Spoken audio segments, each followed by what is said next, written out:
Trizac. L'original.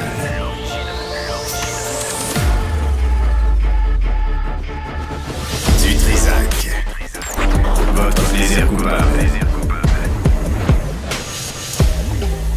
Bonjour tout le monde, rebonjour, bonjour officiel, bonjour radio, tu sais, il faut le dire. Bonjour Stéphanie Villeneuve, merci d'être avec nous. Salut Ben. Bonjour, officiellement, bonjour, rebonjour et assez bonjour. C'est officiel, hein? Non, mais écoute, j'avais remplacé à un moment donné Paul Arcand le matin, puis Claude Poirier était là. Tu sais, on se croisait, puis ça commençait à 5h30. Là. Ouais, c'est pas t'es psychopathe là-dessus, là. T'es maniaque. Et là, on commence, là, Claude Poirier qui avait une émission à LCN à l'époque, fait que lui, il fallait que, tu sais, ça roule. Ouais. Moi, je suis pas de cette humeur-là le matin. Moi, ça va bien, ça me dérange pas le matin. Mais faut pas que tu me casses les couilles non plus. Puis là, Claude, là, on jase, tu sais, il y avait Alain, on parlait de sport, bref. Et Claude, bon, là, on commence-tu, là? Bonjour, Claude, bonjour. Ouais, bonjour. Je dis non, il y a le bonjour citoyen, civilisé, humanitaire, puis il y a le bonjour radio. Là, je faisais exprès de prendre mon temps. T'étirais ça. Il était en sacrament. Je dis, Claude, si tu as 8 contrats, c'est pas mon problème. Si tu veux prendre des chèques partout où tu pars, c'est pas mon problème. Parce que là après, tu as une chronique ici, c'est pas mon problème. Moi, le matin, tu me rushes pas.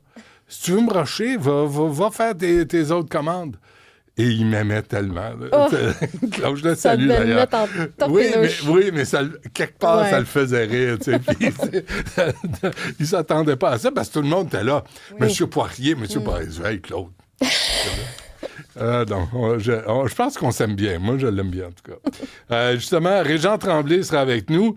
Chroniqueur, vous le connaissez, pas besoin de le présenter. Et Jacques Drouin, courtier immobilier en Floride, parce que il y a un article dans la presse aujourd'hui, c'est la panique totale. C'est la liquidation, 15 à 20% sur votre condo. Si vous appelez entre maintenant et du calme. Du calme, tu sais, Trump est en place. Oui, il y a du bon, il y a du mauvais, il y a beaucoup de mauvais, il y a quelques bons, mais du calme. Fait que là, les snowbirds capotent parce que, ben oui, vous avez choisi de quitter puis aller en Floride. Vous êtes là, puis vous avez combien de maisons, les snowbirds? Il y a une génération qui a de la misère à s'acheter une maison. Puis là, vous faites des cacas nerveux parce que votre 2e ou 3e maison, elle vous coûte cher. Chris, payez ou vendez, mais arrêtez de chialer. T'as toute ta génération, là, qui regarde les maisons à 750 000, à 800 000. Puis là, cherche des solutions. Ben oui, cherche comment faire. Ouais. Là, t'as tous les boomers, les snowbirds, qui disent... « Oh, ben là, ça coûte... » Ben oui, mais t'en as combien de maisons, gros? À un moment donné, du calme. Fait qu'on va... On va relativiser les choses. Ça, les patrons n'aiment pas ça. Quand il y a un silence radio, ils n'aiment pas ça. Mais calmez-vous. Faut pas qu'il dure trop longtemps, sinon le MP3 d'urgence en bas. Ah oui, puis ça fait quoi? Il met de la musique? Je pense que oui. Ah oui? Faudrait le tester une bonne fois. On le sait-tu? Attends, on le sait. Aussi, en entrevue à midi, Éric-Pierre Champagne, président de la Fédération professionnelle des journalistes du Québec, qui travaille à la presse aussi, la FPGQ, parce que là, la Ville de Montréal veut interdire les journalistes de poser des questions, aux journalistes de poser des questions, parce que là, c'est le temps des citoyens. C'est Robert Perrault, un ancien politicien municipal, qui a dit, oui, mais là, le temps qu'il y a le point de presse ou les questions de journalistes, les citoyens n'ont pas le temps de poser la question. On a essayé de joindre M. Perrault, on n'a pas réussi, mais on aura la FPGQ. Mais il y a quelque chose là-dedans, là, tu sais, les journalistes. Puis en même temps, on le sait, là, Alain Vaillancourt, qui s'occupe de la sécurité publique, Valérie Plante, elle va faire des coins-coins, elle est heureuse. Tu sais, il y a plusieurs politiciens qui répondent pas aux demandes d'entrevue des médias. Alors, les médias se présentent aux conseils municipaux pour pouvoir poser des questions. Alors, si les politiciens se rendent plus disponibles, peut-être les journalistes auront moins besoin d'aller sur place. Puis en même temps, les citoyens ont ce moment-là pour poser des questions de ce qui se passe dans leur quartier. Je trouve que tout ça, c'est intéressant, puis tout ça vaut la peine d'en parler, d'y réfléchir, puis peut-être de trouver des solutions. Mais tout d'abord, on a Alexandra Grenier qui est avec nous. Mme Grenier, bonjour. Bonjour. Comment allez-vous, Mme Grenier, ce matin? Ça va bien, merci vous-même. Oui, moi, pas pire. Moi, j'ai pas vraiment... tout va bien, malgré mon grand âge avancé. Mais vous êtes jeune, là, vous avez 34 ans, puis vous attendez une greffe rénale, une greffe du rein. Exactement, c'est bien ça. Un ou deux? Un rein, mais les deux ne fonctionnent plus. Ah, les deux ne fonctionnent plus. Alors là, Exact. vous avez écrit sur les réseaux sociaux, puis ce que je lisais, c'est que vous, votre vie privée, généralement, vous la gardez privée. Mais là, vous êtes à court de ressources, puis vous dites, je vais en parler sur la place publique, peut-être que mon problème d'accès au système de santé va se résoudre. Expliquez-nous ce que vous vivez. Je demeure à Terrebonne, à côté de l'hôpital Pierre-Legardeur. OK? Donc, je m'excuse, ça coupe un peu, là. Donc, okay, c'est exactement ce que je dénonçais, là, un peu, là, du fait que je suis en attente de traitement pour hémodialyse en attendant d'une greffe de rein. Donc, ça se fait pas en criant ciseaux, là, avoir un rein de disponible. Donc, je suis obligée de faire de l'hémodialyse. Et puis, on devait commencer l'hémodialyse là, en début de semaine à l'hôpital Pierre-Legardeur, là, où mon cas avait été envoyé par mon médecin. Mais finalement, j'ai appris que l'hôpital refusait là, que j'y fasse mes traitements. L'hôpital, d'abord, Mme Grenier, hémodialyse, là, ça, expliquez-nous, c'est quoi le traitement, là, à quelle fréquence par semaine?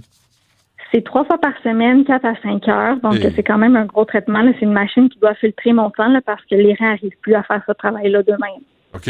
Puis ça, c'est essentiel. Là. Vous devez absolument avoir ce traitement-là. Oui, effectivement, parce que si je ne l'ai pas, là, ça va attaquer les autres organes. Là. Mes autres organes, en ce moment, sont quand même en santé, excepté mes 2 reins. Mais si j'ai pas d'hémodialyse, là, ça pourrait attaquer soit mes poumons, mon cœur, ce qu'on voudrait pas parce que ça pourrait retarder la greffe. OK. Fait qu'on veut pas ça. Donc, ça urge et c'est sérieux. C'est pas un mal de dents, là. C'est pas une niaiserie. C'est pas un ongle incarné, là, ce que vous vivez. Et vous dites, vous habitez à Terrebonne, oui. mais vous êtes pas loin. Vous êtes vraiment pas loin, là. Vous dites 4 coins de rue. Au coin de la 5 rue. minutes à pied. Au coin de la rue, exactement. Vous êtes au coin de la rue de l'hôpital Pierre-Legardeur. Oui. Puis, ils veulent pas vous traiter là. Non. Pourquoi? Il y a eu un refus de traitement. C'est ce que j'attends des réponses. Réponses que je n'ai pas. Ben voyons. Mais pourquoi? Comment ils justifient ça, ce refus-là? Ça serait une trop grande capacité de traitement de personnes actuellement. C'est ce qu'on m'a justifié comme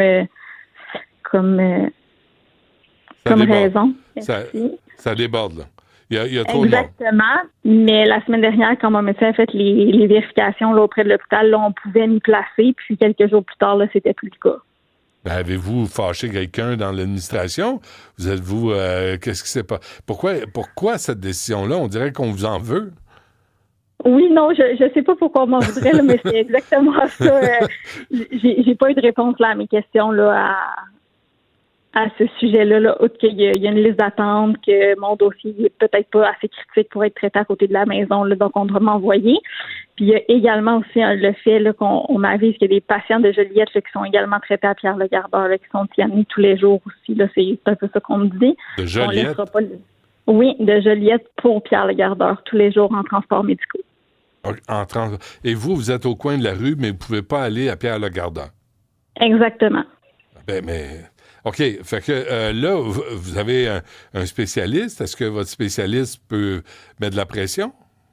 Il a essayé, mais il s'est fait revirer de bord en se faisant dire qu'il était seulement le médecin puis que c'est eux autres, en bout de ligne, qui avaient la décision finale.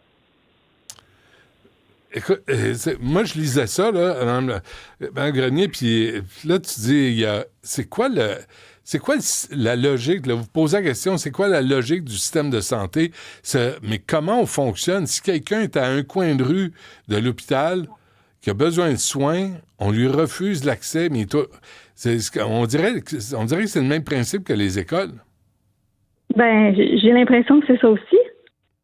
Mais si t'es pas du bon bord de la rue, ils vont t'envoyer à 15 minutes à pied ou 15 minutes en voiture. Je comprends pas comment ça marche au Québec. Avez-vous essayé d'avoir des réponses de votre côté? Oui, j'ai essayé, mais j'en ai toujours pas reçu. Là. J'ai fait des plaintes au CIST. J'ai fait des plaintes au CIST. J'attends des retours. Là. J'ai toujours pas de retour des hôpitaux. Avez-vous écrit... Parce que là, on a une Top Gun, là, Mme Biron, là, qui s'en vient tout régler à 650 000 par année, plus une voiture fournie. Il y a son assistant aussi à 500 000 Il y a des gens, là, il y a des... Ben oui, il y a des Abergel, M. Abergel, il y a des gros cerveaux là, dans le système de santé. Mais vous avez besoin d'un traitement pour vos reins. Vous êtes en attente d'une greffe de reins. Vous êtes au coin de la rue de l'hôpital Le Gardeur, puis on ne veut pas vous soigner là. Alors, vous faites soigner où exactement? Ils vont m'envoyer à 1 heure de la maison, là, soit à peu près dans le coin de Joliette aussi. Ben non. Oui. Fait que le monde de Joliette s'en vient à Pierre Le Gardeur, mais le monde au coin de la rue de Pierre Le Gardeur s'en va en Joliette. Exactement. What the fuck? Qu'est-ce que c'est ça, cette affaire-là? Avez-vous un député? Avez-vous quelqu'un pour poser des questions? J'ai posé des questions, puis on m'a répondu exactement ce que je viens de vous dire. Là, il y a trop de monde à l'hôpital, puis je dois me plier à la procédure administrative qui est de m'envoyer à Joliette. Avez-vous essayé Christian Dubé? Non, c'était ma prochaine intervention. Sacramouille! Mais ça se peut pas avoir à se démener comme ça, parce que j'imagine, vous, Mme Grenier, vous n'avez jamais payé de taxes et d'impôts dans votre vie, là?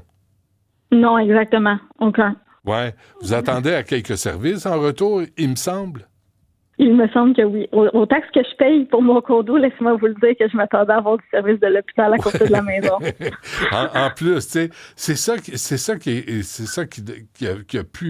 a juste plus d'allure. Alors là, vous attendez quoi, là, les médias? Nous, on va envoyer, savez-vous quoi? On va envoyer l'entrevue au bureau de Christian Dubé, à Geneviève Biron, à qui d'autre, Cybèle, on peut l'envoyer? On va l'envoyer à Christian Dubé, je l'ai dit, à François Legault, peut-être à sa femme, à M. Legault, peut-être qu'elle a beaucoup d'influence. Mais à un moment donné, comme citoyenne, là, vous sentez-vous impuissante devant ce système-là là, qui, vous frappez un mur? Là? Oui, tout à fait. Effectivement. Là, je pensais pas qu'en 2025, on était rendu là de devoir débarquer dans les médias sociaux pour obtenir gain de cause. C'est fou. Vous avez acheté votre condo en 2020, puis on vous disait, regarde, là, vraiment, là, c'est l'occasion du siècle. Alexandra, achète ça. T'es à côté de tous les services, le train, les hôpitaux. Puis là, tu viens pour avoir les services, puis ils disent, non, on peut pas te prendre. Exactement. C'est exactement ça. Avez-vous peur? Êtes-vous inquiète? Vous levez-vous la nuit? Ben, pour être honnête, je dors pas très bien ces temps-ci. Là. J'ai hâte que ça se règle. Je peux comprendre, parce qu'une greffe de rein, d'ailleurs, c'est pas rien, là, ce que vous attendez comme intervention là, pour sauver votre vie. Parce que si vous ne l'avez pas, vous avez besoin de ça pour sauver votre vie, hein, on s'entend? Oui, tout à fait. Et pour Pierre Le Gardeur, pour l'administration de Pierre Le Gardeur, c'est pas suffisant. Non, exactement. OK. Vous voudrez que vous rempliez dans la salle d'attente. Là. Vous soyez à 4 pattes en train de mourir, saigné de partout, puis là, peut-être, ils vous traiteraient. Exactement ce qu'on me dit. De me rendre à l'urgence, puis d'attendre de voir si on allait me dialyser. De prendre la place de quelqu'un d'autre, d'attendre 15 heures. Oui, ben vous n'avez rien d'autre à faire. Vous n'avez rien d'autre à faire dans votre journée, vous, là? Ben non, aucunement. Je travaille pas. Non, mais vous travaillez. Ben oui, c'est tout à ça? fait, c'était sarcastique, je m'excuse. Ouais. Non, mais je veux juste préciser, je le fais, moi je le savais. Oui. Mais tu sais, ils nous traitent comme si on était toujours à leur disposition. Comme si on attend, mais on paye tout le temps. Le temps que vous n'avez pas eu besoin de soins de santé, vous avez payé vos taxes et impôts pareil? Oui, tout à fait. Toutes les années. Puis là, vous en avez besoin, puis on vous écoute, ça, c'est insensé. Écoutez, Alexandra Grenier, on va envoyer l'entrevue, on va envoyer votre lettre, on va faire le tour, puis que d'autres médias prennent la relève. Moi, je vais trouver ça parfait, qu'on vous aide. Tu sais, ça n'a pas de sens. Parce que même si vous avez les traitements, là, c'est quand même 3 fois par semaine, entre 4 et 5 heures. C'est énorme, là. Si tu ajoutes une heure de transport à ça, là, vous n'avez pas le temps de travailler. Non, exactement, c'est ça. Je vais devoir arrêter de travailler pour suivre mes traitements médicaux. Comment vous vous sentez après une hémodialyse? Êtes-vous fatigué? Êtes-vous comment vous êtes?